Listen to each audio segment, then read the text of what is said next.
안녕하십니까. 에디즐의 신동호입니다. 오늘은 그 자녀와 상담할 때 어떻게 하는 것이 좋은지, 그러니까 상담할 때 좋은지, 뭐 아이를 상담한다는 게 말이 이상하죠.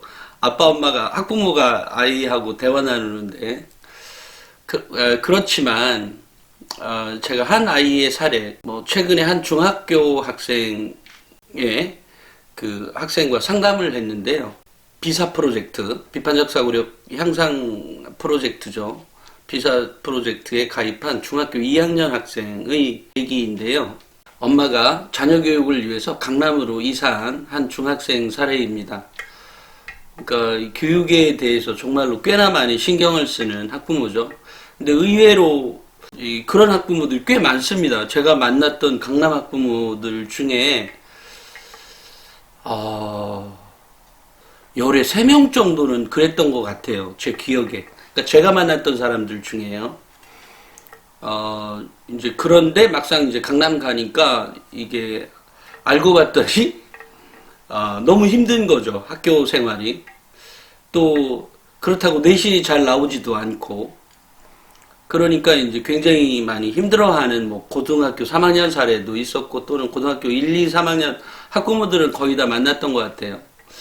중학교 학부모는 그다지 많이 만나지 못했습니다. 저의 활동 반경이 고등학교가 많았기 때문에 주로 이제 대인 문제 때문에 학교를 방문하잖아요. 그런 면에서 보면 중학교의 경우에는 별로 방문해 보지 않았습니다. 최근에 제가 잘 아는 분이 강남의 도곡동인가요? 거기 한 학교에 교장으로 가셨다 그래서 그분하고 그 학교를 취재하기로 했는데 중학교 대청중학교인가요? 그래서 가보려고 했는데 아직 시간적 여유나 이런 게 없어서 특별히 가보진 않았습니다.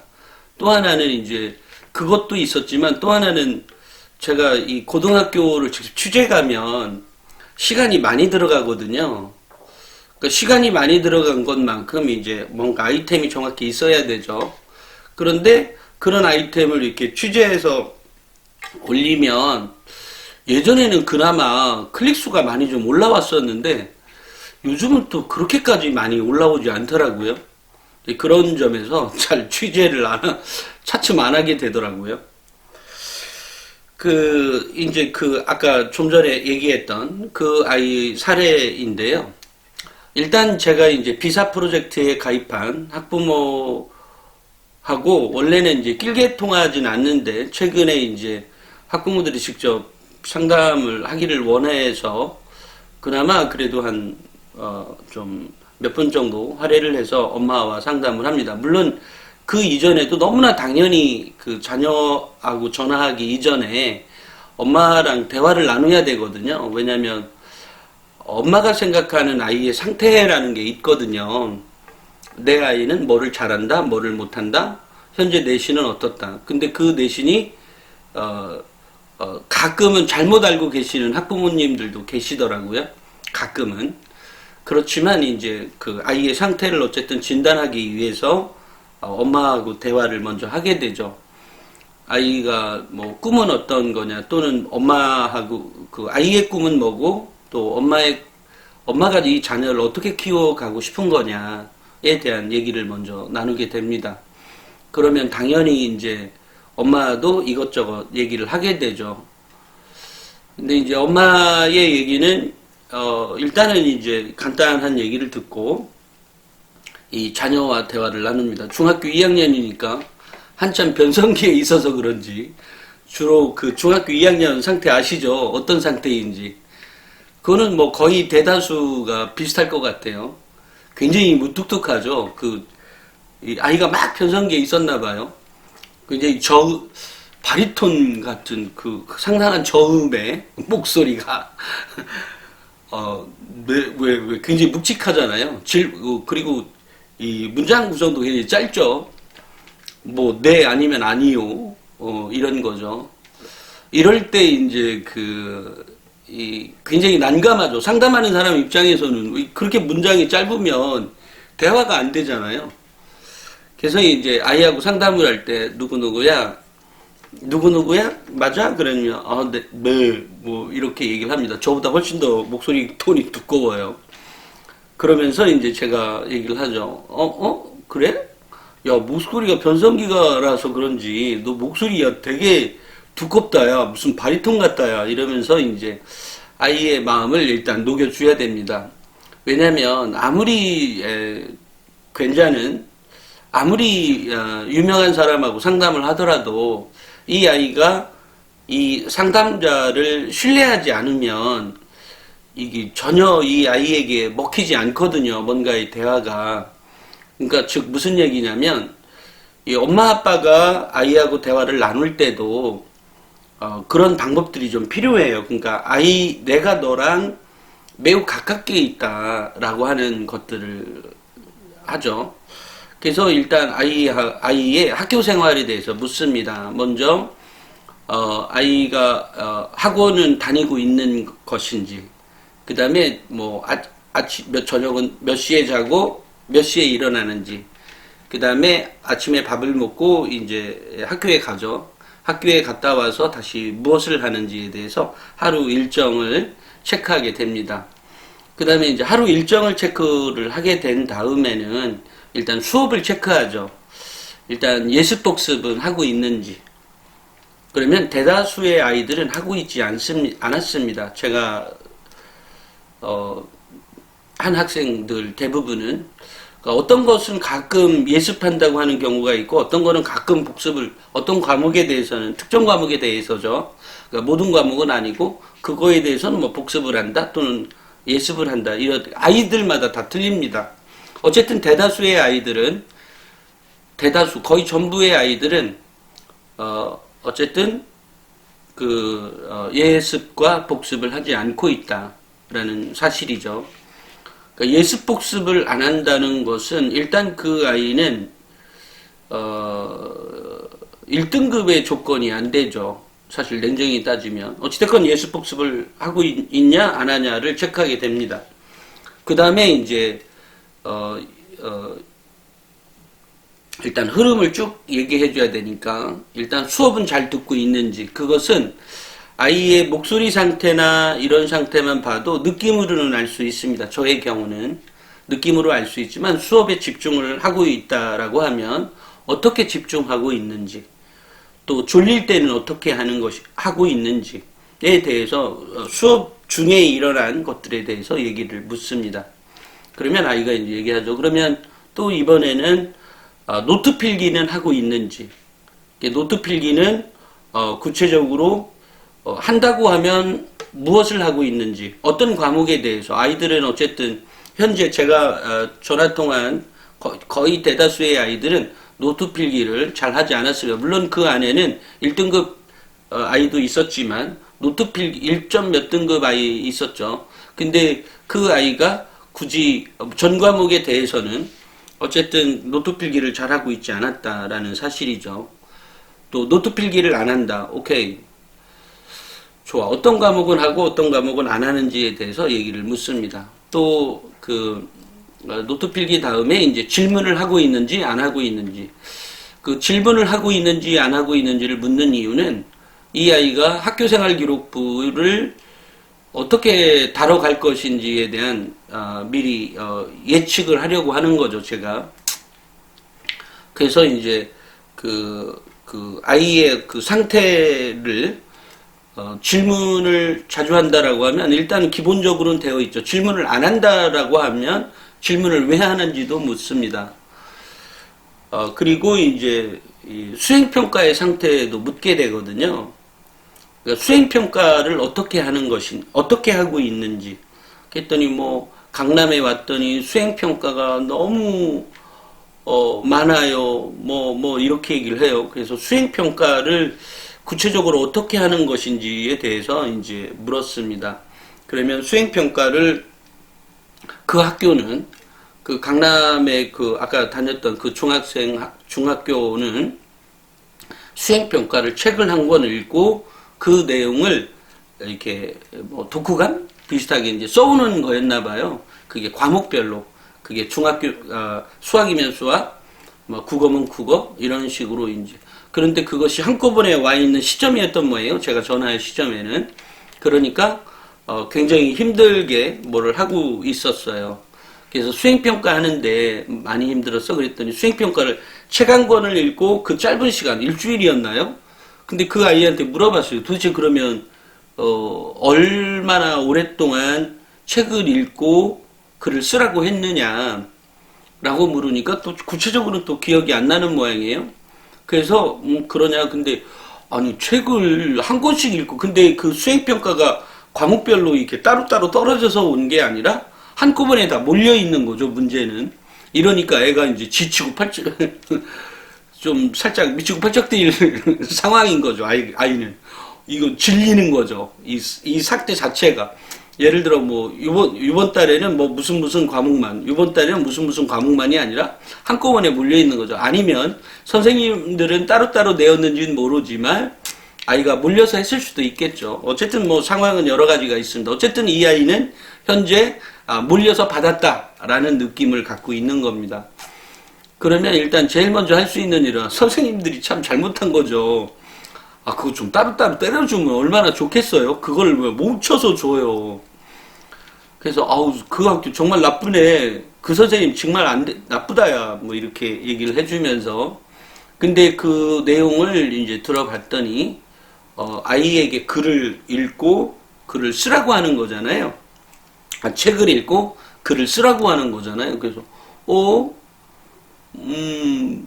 그건 매우 나쁜 거였지만 글을 쓴다고 하니까 야 배울만 하네.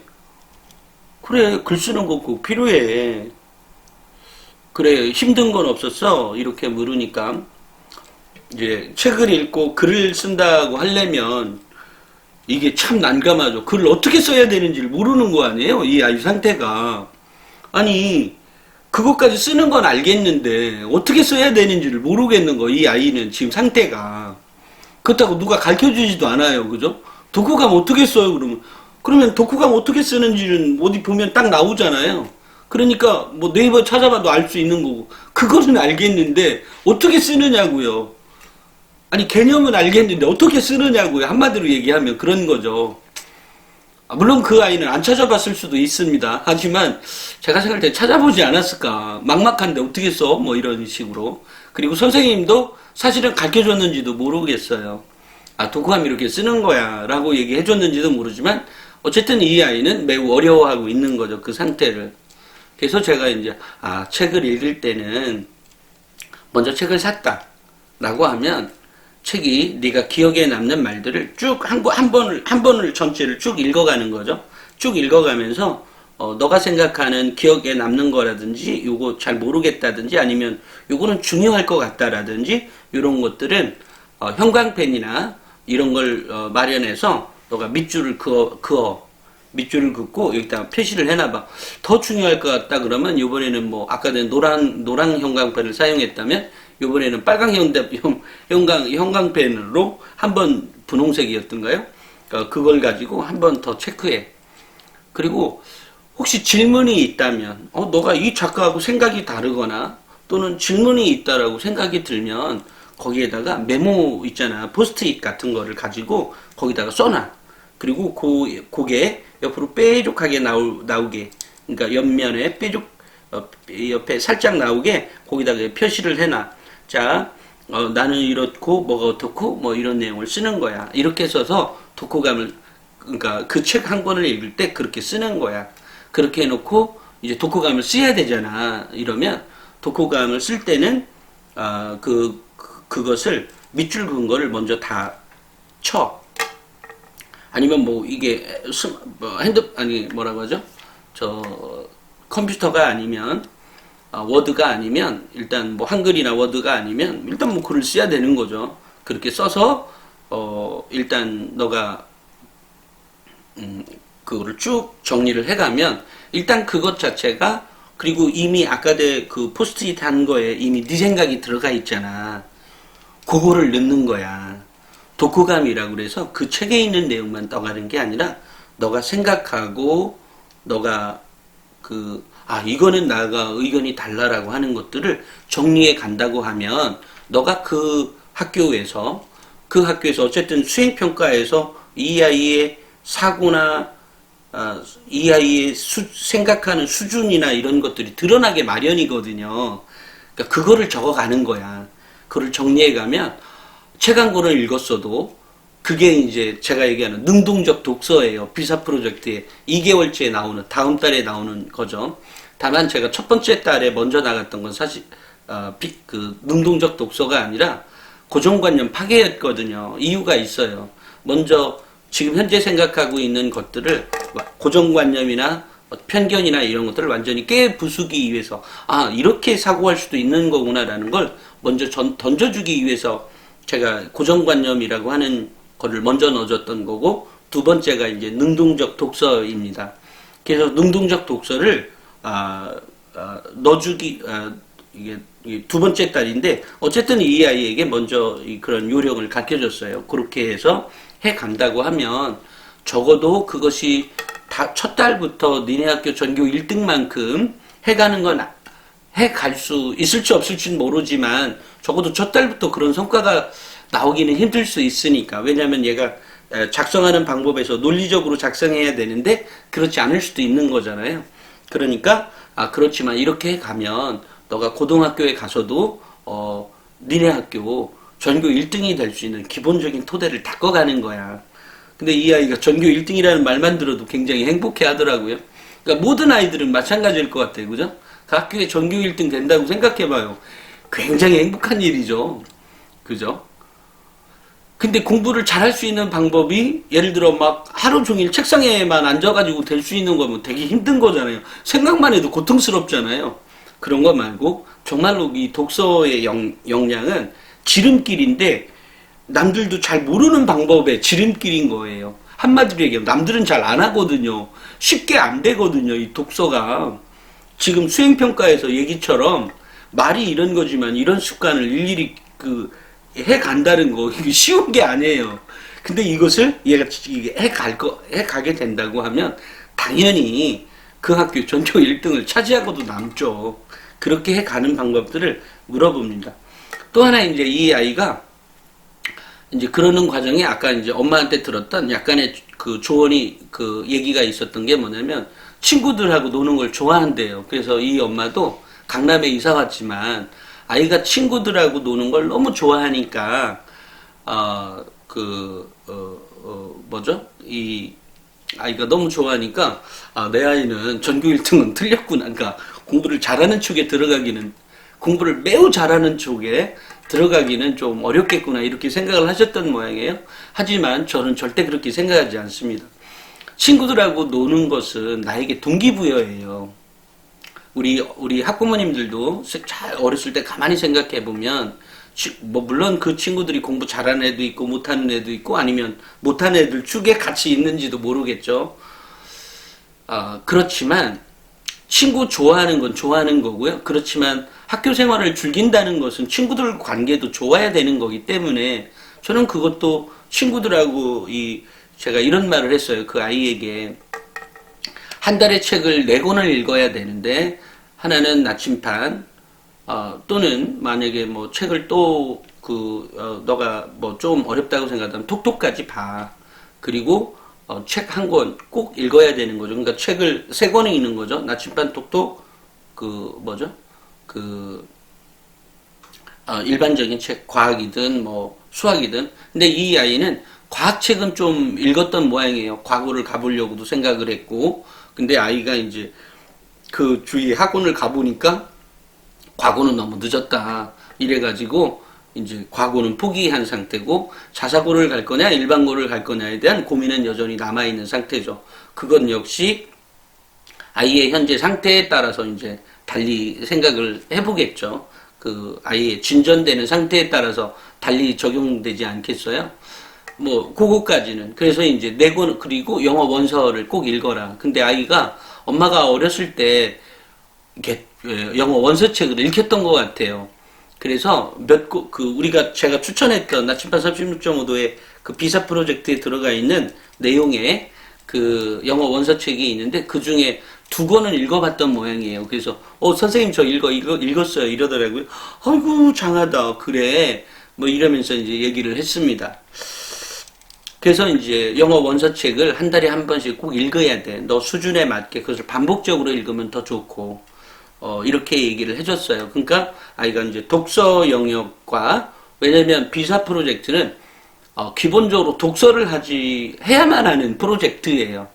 그러니까 독서를 해야만 이 아이 역량이 커진다는 게 너무나 자세히, 너무나 당연히 알고 있는 부분이기 때문에 당연히 책을 많이 읽히죠. 근데 그것들이 어쨌든 그런 것들을 할 수 있는 시간은 있니? 왜냐면 이 아이가 학원도 다녀야죠. 친구들하고 또 놀아야죠. 그리고 12시에는 잠을 잔답니다. 12시에 자서 7시에는 일어나는. 그러니까 그러면 너가 이런 시간 안에 너가 이렇게 읽을 수 있겠니? 네 권을. 그러니까 이 아이들 상태마다 다른데 이 아이는 나침판을 받는데 조금 어려웠답니다. 그러니까 그리고 엄마도 이 나침판을 주고 나서 이것을 꼭 읽어봐야 되는 게 아니라 그냥 던져만 놔준 상태였죠. 왜냐하면 엄마 입장에서도 이 아이가 학교 공부하랴, 그 학원 공부하랴, 또 배우는 추가의 과외를 통해서 배우는 것들이 이거를 다 해나가기에는 시간이, 그리고 이 아이에게 주는 이 과제가 너무 많은 거죠. 그러니 당연히 나침판을 책이라고 생각은 했으니까 어쨌든 구독은 했을 테니까. 그런데 그것을 적극적으로 읽히지는 못하는 상태였죠. 하지만 이 아이에게 필요한 건 뭐니? 뭐는 어떻게 해야 돼? 너 혹시 대학은 어디 가려고 그래? 그러니까 아이가 카이스트 가려고 한대요. 그래. 그럼 카이스트에서 뽑는, 그러니까 이 아이가 중학교잖아요. 그럼 카이스트에서 뽑는 전형을 정확히 이해해야 되잖아요. 그죠? 그러니까 정확히 이해하려면 그게 학생부 종합전형이란 말이에요. 학생부 종합전형은 이 아이가 무조건 공부에만, 그러니까 학교 교과서에만 몰빵하는 것을 원하지 않아요.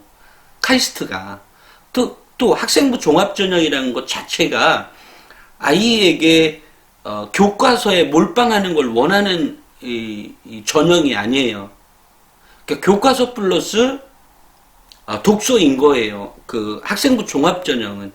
물론 이게 모든 대학이 다 마찬가지냐? 네, 모든 대학이 마찬가지인데 교과서 플러스 독서를 하게 되면 상위권으로 올라가게 되는 거죠. 근데 이 아이의 상태가 교과서에만 있고 독서는 뭐 거의 안 하거나 이러면 그 밑으로 처지게 되는 거죠. 이렇게 됩니다. 그렇기 때문에 교과서 플러스 독서를 제가 얘기한 대로 1년 동안 한 달에 4권씩 읽어간다? 영어 원서 포함해서? 이거는 대단한 역량인 거죠. 그 아이가 갖고 있는. 그리고 그 안에서 책을 읽어야만 한다는 압박감도 좀 있을 수는 있습니다. 하지만 어찌됐건 읽어내면 그 역량, 아까처럼 다른 교과서 하나 봤던 것보다 훨씬 더 많은 역량을 이 책에서 주는 거잖아요. 근데 책더리가 한 달에 4권이에요. 한 달에 4권이나 책더리를 하는 거잖아요. 그러니까 이 아이가 갖고 있는 성취감은 어느 정도, 얼마나 될까요? 아이가 다른 거는 다 못한다고 가정을 하더라도, 아니, 뭐, 다른 거 다 못해. 다른 거는 애들과 비슷하게 한다 해도, 한 달에 4권이라고 하는 책을 갖고 있는, 4권을 성취해 가는 거잖아요. 4권이나 읽는. 그런 성취감을 가질 수 있기 때문에, 이 아이에게는 매우 중요한 거고, 실제로 그 역량이 그 아이에게 동기부여도 되고요. 그 아이에게 자신감도 심어주게 되고요. 이러니 당연히 자기 효능감이 올라가게 되죠. 자기 효능감이 올라간다고 하면 또 공부 역시 아까 내가 얘기한 것처럼 예습복습도 하게 되죠. 그 다음에 선생님 눈을 잘 따라가겠죠. 그 다음에 또 그 노트 필기도 잘하게 되죠. 그러니까 당연히 예습복습, 선생님 눈 잘 따라가고 이걸 한다고 하면 당연히 내신은 올라가겠죠. 성적이 당연히 오를 수밖에 없는 구조예요. 다만 이것에 대해서 내가 확신을 갖고 하냐 안 하냐의 문제가 있는 건데, 이제 제가 나서서 이거는 이렇게 하는 거야, 이건 이렇게 하는 거야, 이렇게 얘기해 주니까 당연히 누군가에게, 엄마 아빠야 뭐 잔소리로 들릴 수 있지만 제3자가 이렇게 얘기해 줄 때, 다만 이제 이 아이가 그런 제가 설령 얘기해 줬다고 해도 엄마가 그런 확신을 갖고 있지 못하고 다시 되돌아갈지 모르니까 엄마 역시 같은 확신을 가져야 되거든요. 제가 이 아이에게 주는 것처럼 이제 그렇게 이제 해 가는 거죠. 그러니까 이렇게 가게 되면 일단 이 아이는 이제 아까 네 권을 이렇게 읽을 수 있는 시간에 대해서 얘기해보고 그 시간에 그러면 너 학원을 매일 가?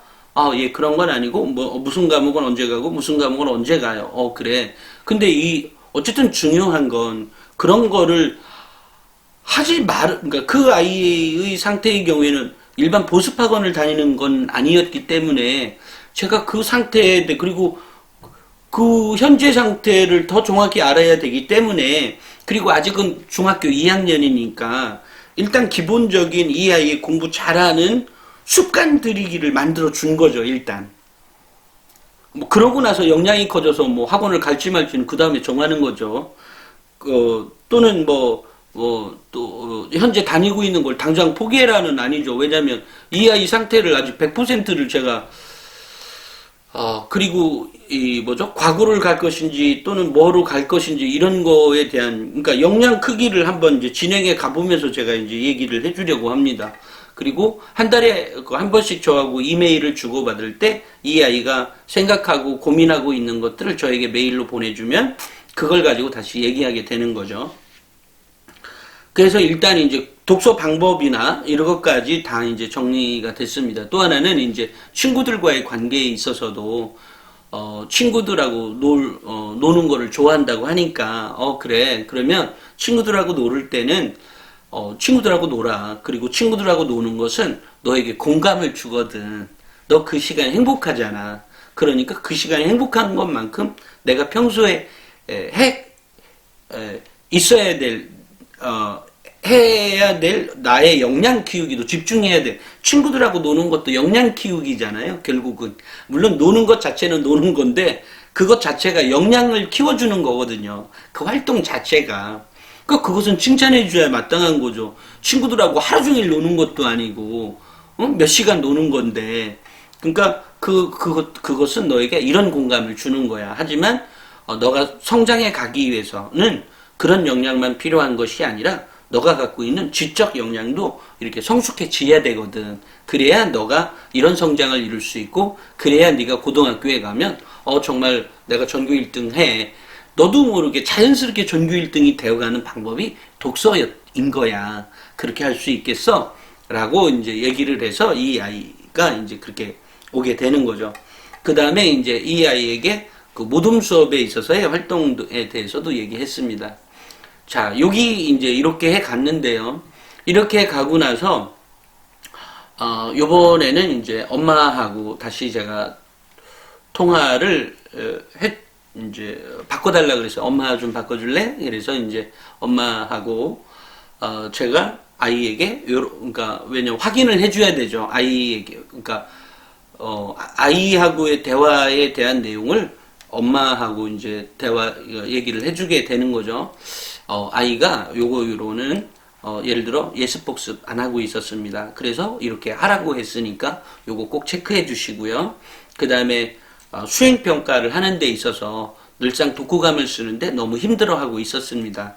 그래서 독후감을 이렇게 힘들어할 때 결국 뭐 두 번째 달에 나오는 거지만 능동적인 독서가 필요한데 그렇게 하기 위해서는 밑줄을 그은다든지 아니면 중요한 부분이나 내가 이분의 생각과 공감한다든지 또는 뭐 이런 것들에 대해서 밑줄을 긋고 또 내 생각은 이 생각과 다르다라든지 이런 게 있으면 아까 독서할 때 이 아이는 거의 읽는 둥 마는 둥 읽고 나서 책을 한 권 다 읽고 나면 독후감을 막상 쓸래니 아무것도 기억이 없는 거죠.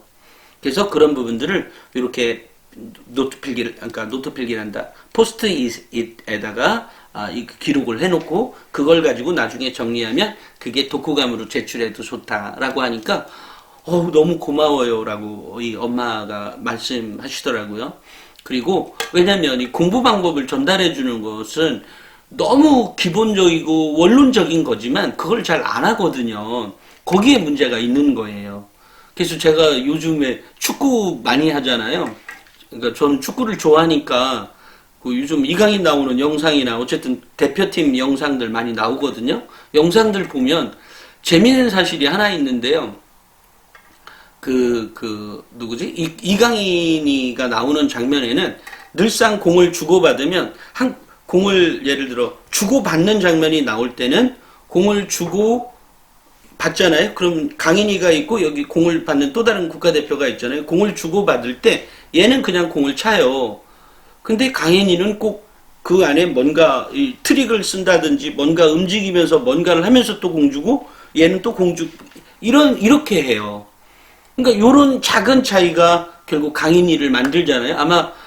물론 뭐 지금 제가 강인이를 띄우는 건 아니지만 어찌됐건 실제로도 아마 유명한 선수가 될 것 같은 게 보여요. 또 하나는 뭐냐면 이 아이는 계속해서 다른 아이들 그냥 볼 돌리기, 예를 들어 볼 돌리기 같은 거 있잖아요. 빠르게 패스, 원, 투 패스 이런 거 하기 바로 전에 뭐 운동할 때 뭐 다른 아이들은 앉아 있다거나 아니면 뭐 이러는데 얘는 끊임없이 공차기를 합니다. 공을 올렸다, 이렇게 공차기 있잖아요. 볼 위로 올리고 뭐 어깨로도 쳐보고 뭐 이렇게 하거든요.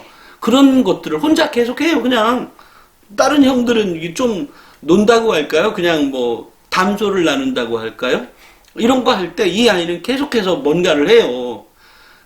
야, 얘는 국가대표 중에 또 국가대표가 되는 거 아니에요? 예를 들면 세계적인 선수가.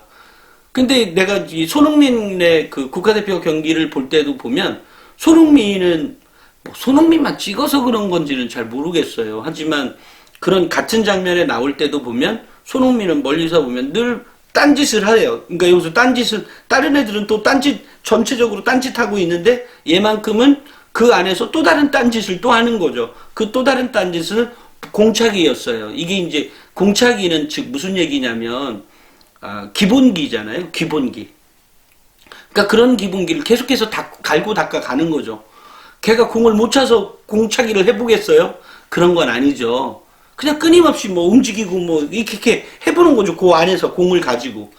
그게 어떤 상황에서든 공을 받을 수 있게. 그러니까 독서는 어떤 문제가 어떤 상황에서 나오든 그것을 해결해낼 수 있는 힘이 바로 독서거든요.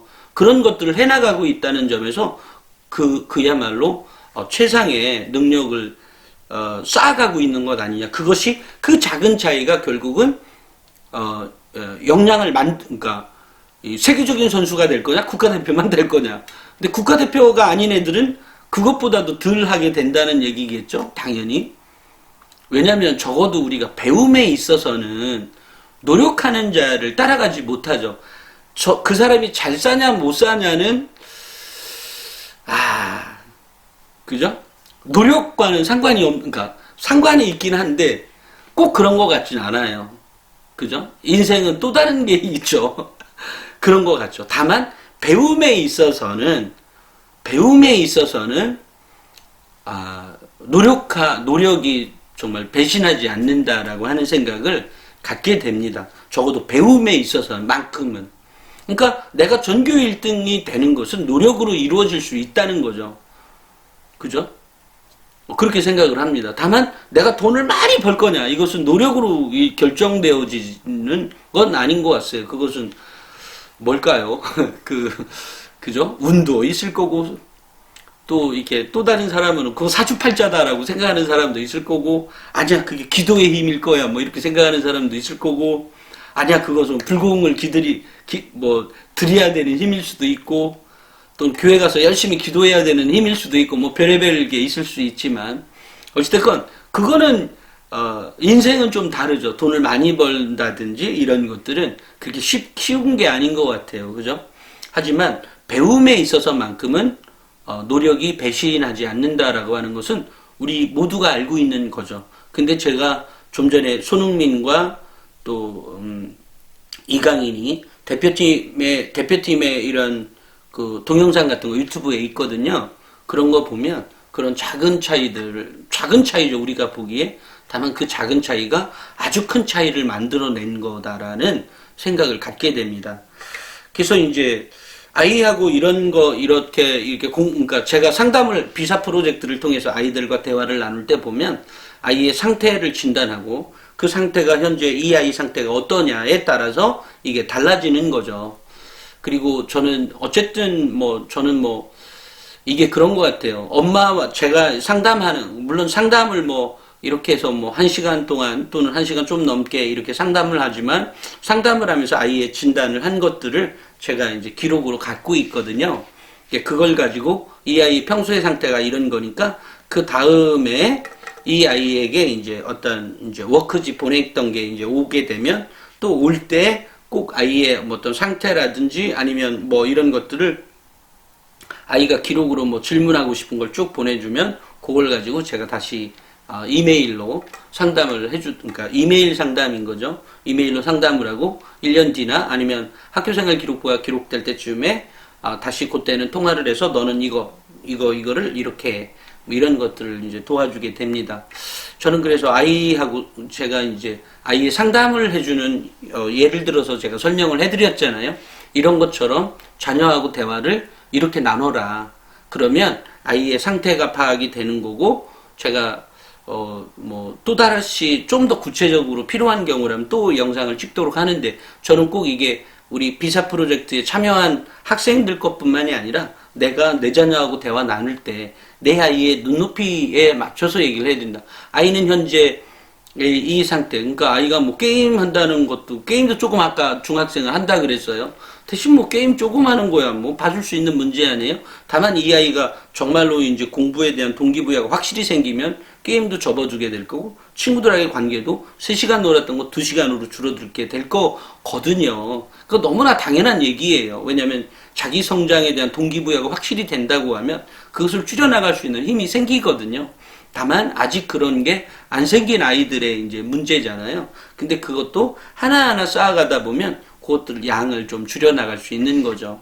그래서 저는 뭐 우리 엄마 아빠가 우리 자녀하고 대화 나눌 때 넌 이건 하지 마, 이건 하지 마 이런 건 아니고 아이의 눈높이에 맞춰서 현재 이 아이가 생각하고 있는 거, 고민하고 있는 것들을 하나하나 이끌어 가는데 아까 그 중학생 아이도 적어도 뭐 처음에 상태가 아이가 제가 전화하니까 선생님 반갑습니다 이렇게 전화하지 않아요. 굉장히 무뚝뚝하고요. 왜 그 상태의 아이들 똑같아요. 내 아이뿐만 아니라 남의 아이들 똑같습니다. 그렇지만 이 아이를 마음을 다독여 줄 필요가 있거든요. 이 아이는 어떤 경우든 어쨌든 나름대로 힘들다고 생각할 거거든요. 그 마음을 다독여 주는 방법, 그리고 다독여 주고 이것을 하나하나씩 고쳐가는 방법들을 제가 누차 아이 수업을 어떻게 바꿔야 된다, 또 독서를 어떻게 하라 이런 얘기를 했잖아요. 이것에 대한 방법을 가르쳐 드리면 우리 학부모님들이 직접 해보시라고 제가 이 영상을 찍었습니다. 그러니까 자녀들하고 대화 나눌 때 가장 중요한 건 엄마가 나를 이해하고 있구나. 그러니까 이 아이 상태가 우리 아이는 게임만 그냥 너무 많이 하는데 이 상태를 이해하자니. 근데 이 아이가 게임을 그렇게 많이 하게 된 동기가 있을 거거든요. 그것에 맞춰서 해줘라. 그래서 이 아이가 물론 뭐 자기가 뭐 게임 뭐라고 하죠? 게이머가 돼서 프로 선수가 되고 싶다 이런 경우는 전혀 별개의 문제인 거죠. 제가 오늘 이 영상을 찍으면 혹시나 우리 학부모님들에게 큰 도움이 되지 않을까 해서 이 영상을 찍은 거니까요. 이것을 각 가정에서 꼭 활용해 보시기 바랍니다. 오늘은 여기까지 찍도록 하겠습니다. 감사합니다.